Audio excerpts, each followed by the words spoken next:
Why do evangelicals panic when a historian like Bart Ehrman questions the Bible?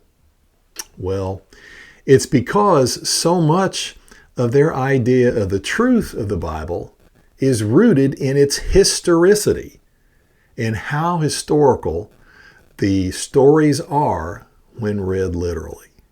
What if Jesus, when he was in his day telling the parable of the prodigal son, and the people started focusing not on the lesson of the parable, but rather on the literal circumstances of the parable?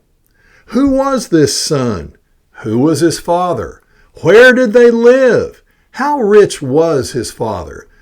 Or even, did that really happen? Jesus used parables, which were focused not so much on the literal historical nature of the story, but on the love that they pointed to and how that love functioned in our lives. Jesus loved to use parables.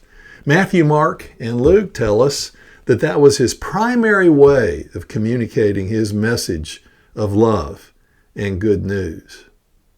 Historians like Bart Ehrman and James Tabor and Robin Faith Walsh will tell us that Jesus was heavily influenced by the Hebrew prophets in his use of parables. The Hebrew prophets used parables to communicate their message all the time. They would actually even act out parables in front of the people. Some of these parables would be quite unusual and weird and get the people's attention. Like, boy, what's this guy doing, But the point was to remind them that their God was a God of love, and they should love God and love their neighbor.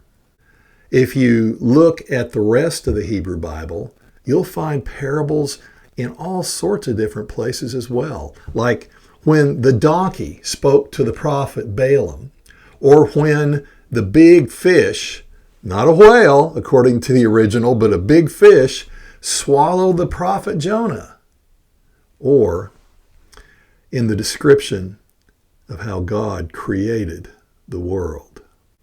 God must love parables. And if evangelicals believe that the Bible is a gift to us from God, as I do, then that means that the Bible is full of parables. Possibly, God loves parables so much because they are well equipped to communicate to us about things which ultimately are beyond our ability to understand, like the mystery of how love could be divine. So, the stories of the Bible are just that, stories. Their truth is in what they say about how love is divine and how we should love the divine and love our neighbor as ourselves. Everything else is a footnote. The problem is not about the historians who question the historicity of some of the biblical stories. The problem in the end is with those of us who profess faith and yet fail often to center our faith in the love of which the parable of the Bibles so powerfully speaks. The Bible is a story which speaks truthfully about love.